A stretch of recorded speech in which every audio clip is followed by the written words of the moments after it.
Okay, usapang active naman tayo na subwoofer. Johnny Luha, meron kaming subwoofer.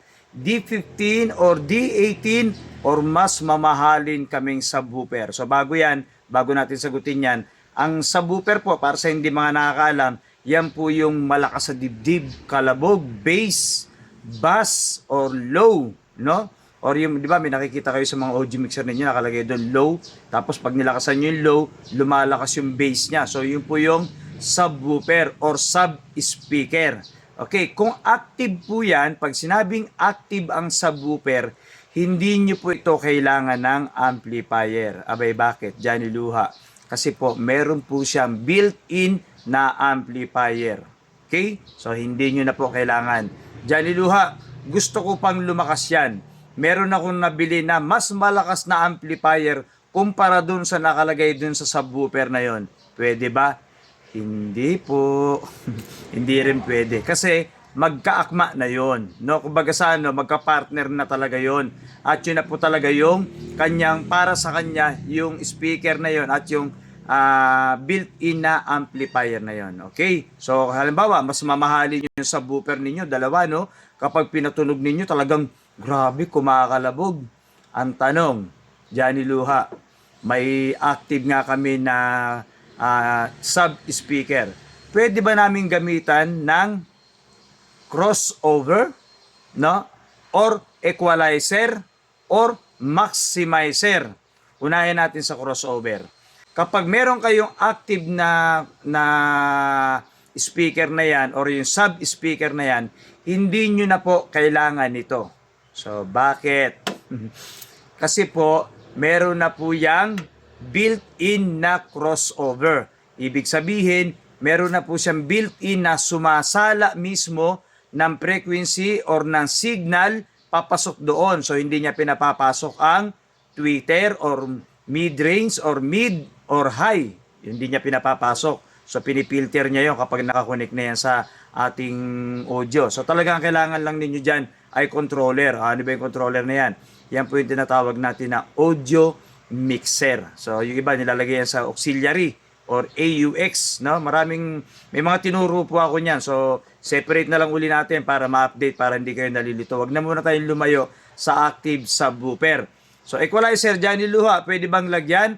Kahit pwede pong lagyan ng equalizer ang inyong subwoofer, mas maganda, wag na rin po. Kasi nga may built-in na yan. So, kung gusto ninyong ma-enhance, sabihin, mas kumalabog pa ng todo, mas gumapang ang tunog, maglagay po kayo ng maximizer. Pwede po yun. No? So, pakinggan ninyo, kung nakukontento kayo na kahit wala ng maximizer, at talaga namang kumakalabog na yun, lalo na yung mga mamahalin, wag na po kayo maglagay. Pero kung talagang nag-i-explore kayo, at medyo may nabili kayo dyan ng mga tipong saktong-sakto lang ang budget, yung mga tipong tag, to 12,000 lang, dalawa na, 15,000 dalawa, 20,000 dalawa, no? So, mag-explore kayo, gamitan nyo ng crossover. Tapos pakinggan ninyo yung pinakang tunog niya mismo. Kung nakontento kayo dun sa tunog na may crossover, at mas gumanda, na crossover ng ating maximizer, no? Mas gumanda, okay po yun. Okay? So, ulitin natin. Ang subwoofer na active, no? Hindi na po kailangan ng amplifier, hindi po kayo kailangan magdagdag ng amplifier. Pwede kayo maglagay ng maximizer. Crossover, hindi na po dahil meron na pong built-in yan sa loob, no? Para hindi na pumapasok ang high, no? Alam niyo, napakaganda po kapag may subwoofer talaga. Mararamdaman niyo yan. So, sa mga baguhan, siguro hindi pa dahil wala pa nga sila na yan. Hindi naman lahat meron yan, ano? So sa mga baguhan, ano kaya yung sinasabi ni Johnny Luha na yon? Pumasyal kayo sa ating mga profile. Sa profile ko, pumasyal kayo.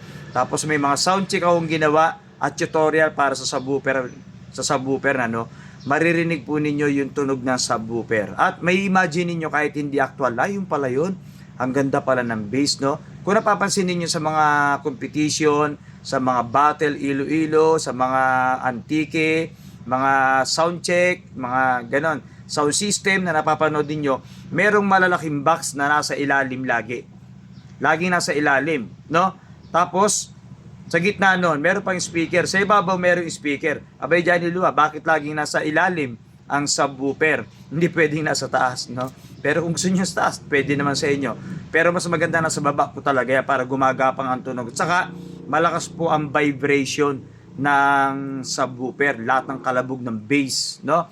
Kaya nga kung makikita ninyo sa mga competition, sa mga nagsa-sound system, meron niya mga belt, talagang nilalak nila ng maigi yan, patong-patong yan, nakalak yan, no? Kasi nga, kapag nag-vibrate na yan, gumagalaw na yan. Kaya nga iba, naglalagay ng matting, eh. Yung rubber matting sa ilalim, para kahit pa paano, mag-vibrate man yan, medyo magaspang, no? Madikit. So, ganun yun. So, okay. So, sa mga may budget, pwede kayo mag-check out. Iba nagdi-DIY. Kasi ganito yan, ano? Kapag kayo nag-DIY ng subwoofer, ibig sabihin ng DIY, yung nagpe-personalize kayo, gumawa kayo ng sarili ninyong box, gusto nyo bumili ng speaker na subwoofer, di Gis lang, di 12, di 15, di 18, or kung ano pa bang malalaki, mga ano tawag dito, mga double magnet man yan, no? Lagyan nyo po ng crossover sa loob, or tinatawag natin na dividing network, no? Iba-iba po yan. So, sa susunod natin ituturo sa inyo yung mga pwedeng gamitin doon, ano? At para, yun nga po ang purpose na para masala, mapilter yung mga signal na hindi dapat pumapasok sa kanya. Okay? So, marami na tayong ginawang tutorial dito at abangan ninyo yung full setup pa. Actually, paulit-ulit na nga lang yung ginagawa kong halos na mga tutorial, nag-update lang tayo. Kasi yung iba, hinihimay-himay natin hanggang makagraduation kayo, hanggang malaman ninyo hanggang dulo. Tapos tatalo na tayo sa mga digital, sa mga ginagamit nating audio, sa mga gagamitin natin na DJ controller, hanggang magparenta na kayo ng sound, hanggang matupad na yung pangarap ninyo, meron kayong pangmalakasang sound sa bahay, no? So, itong kumbaga sa lutuin, mga pampalasa, no?